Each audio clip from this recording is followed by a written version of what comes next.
Monsieur le Président, chers collègues, tout d'abord, je tenais à relever que le phénomène de désertification médicale s'accélère plus que jamais en Centre-Val de Loire par des politiques comptables assumées et un plan d'austérité de l'hôpital public.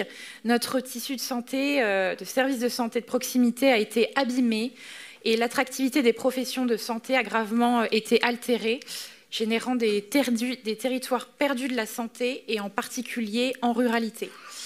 Alors le constat chiffré d'abord qui est sans appel, en région Centre-Val de Loire, nous comptons 350 médecins pour 100 000 habitants et une densité de 110 médecins généralistes pour 100 000 habitants. Alors chers collègues, vous soumettez aujourd'hui à notre vote un schéma régional de formation sanitaire et sociale aux attentions louables, dont la majeure des propositions vont dans le bon sens. Alors soyez rassurés, nous voterons pour. Il s'inscrit également dans une démarche d'articulation avec les autres schémas régionaux, construits sur la base d'un diagnostic objectivé avec 4 orientations stratégiques: comprendre et adapter, faire connaître et donner envie, accompagner et soutenir, innover et transformer. Donc en effet, cette feuille de route soulève de nombreux constats partagés et nous nous en félicitons. Mais comme dans l'ensemble du territoire national, le Centre-Val de Loire est confronté à l'accélération du vieillissement de sa population. D'ici 2040, la part des plus de 65 ans devrait passer à 29% et celle des plus de 75 ans à 17%, contre 23 et 11% en 2019. Le vieillissement de la population accroît la demande en soins, incite à l'amélioration de la prise en charge des personnes âgées et en cela stimule la croissance d'emploi dans ces métiers. Alors, les réponses aux besoins d'accompagnement des personnes dépendantes vont se faire ressentir de plus en plus. Soins, rééducation, soutien psychologique et maintien d'une vie sociale.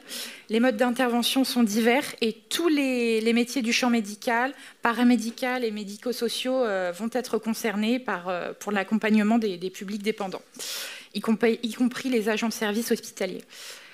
Transition toute trouvée pour parler de nos infirmiers et infirmières qui pour beaucoup interviennent à domicile pour accompagner les personnes dépendantes.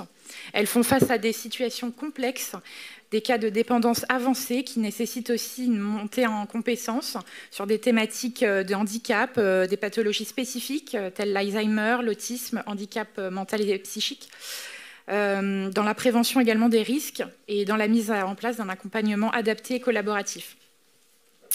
En effet, l'avenir de cette profession inquiète et parfois paraît incertain. Voyant les médecins partir les uns après les autres, les infirmières exercent leur métier dans un contexte anxiogène depuis le Covid. On les applaudissait et pendant la pénurie d'essence, elles se font chahuter, elles se font siphonner leur véhicule. La situation est critique, la profession est exténuée, y compris pour nos infirmières libérales.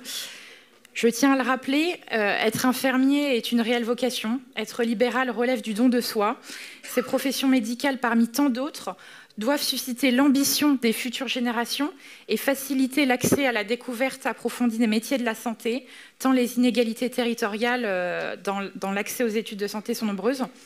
Alors, si l'éducation nationale propose un enseignement d'exploration en santé et dans le domaine social en classe de seconde, cette option n'est proposée que dans certains établissements et a pour seul objectif de donner un aperçu des questions sociales et de santé.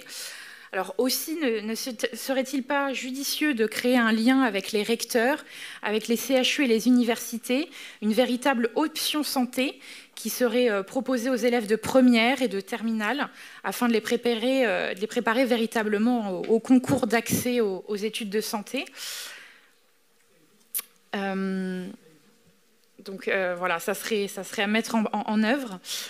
Par ailleurs, afin d'accélérer le décloisonnement du système de santé, une proposition de loi est actuellement discutée en commission des affaires sociales de l'Assemblée nationale en faveur de l'autorisation de primo-prescription pour les infirmières.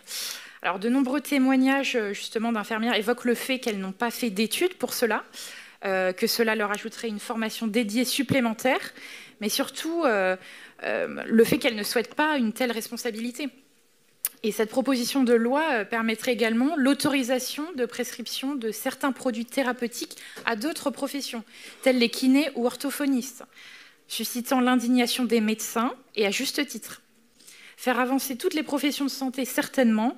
Néanmoins, la vigilance doit rester de mise, chers collègues. Point important également concernant le dispositif GIPRO Santé.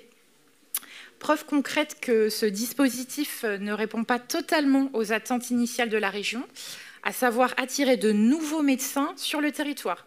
Actuellement, parmi les médecins qui exercent sous le cadre de ce dispositif, ne se trouvent que des médecins étrangers en fin d'activité libérale et exerçant déjà dans la région. Ou encore, d'autres médecins qui sortent de leur retraite pour apporter leur solidarité aux médecins en exercice, comme c'est le cas au Centre régional de santé de Néronde, Monsieur le Président, où 2 médecins sortent de leur retraite pour reprendre leur stéthoscope. En bref, ce dispositif n'apporte ainsi aucune valeur ajoutée réelle ou presque en matière d'effectifs. Finalement, on prend Pierre pour habiller Paul. Alors vous me direz, il vaut mieux une solution imparfaite que pas de solution du tout.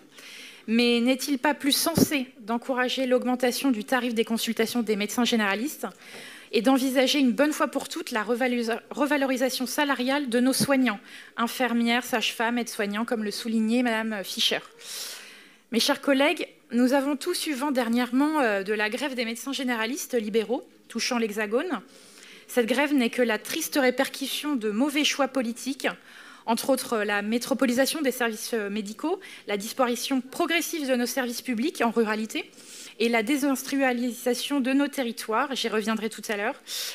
Également une insécurité grandissante en zone périurbaine, de multiples fermetures d'unités de soins comme celle de l'hôpital Leblanc dans l'Indre, prévue pour fin février. Des médecins qui partent à la retraite, sans compter des milliers de soignants toujours injustement suspendus actuellement, ne l'oublions pas.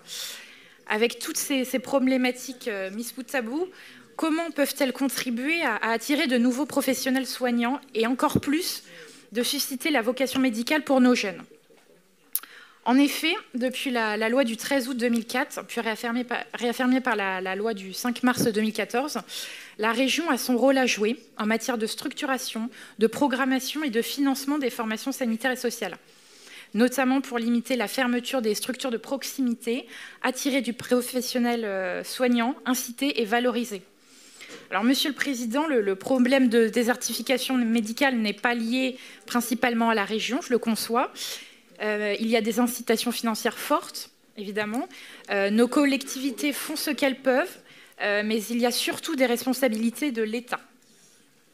Enfin, dernier point, à l'heure où 80% des principes actifs des médicaments sont produits hors de l'Union européenne, en Asie majoritairement, pour approvisionner l'Europe et la France, cela prouve qu'il y a un réel problème profond et structurel.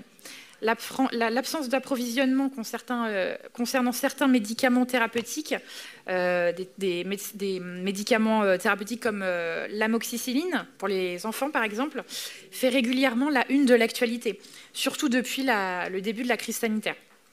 Toujours est-il que certains font de leur cheval de bataille la relocalisation de la production de certains principes actifs en France.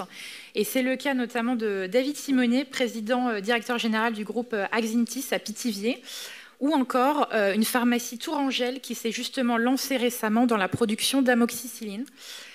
Finalement, notre politique doit impérativement s'axer sur la réindustrialisation de proximité, par un maillage structuré. Et mes chers collègues, nous cesserons de le dire, mais la santé passe nécessairement par un grand plan d'aménagement du territoire dans le cadre de la première des prérogatives de la région. Je vous en remercie. Merci à vous.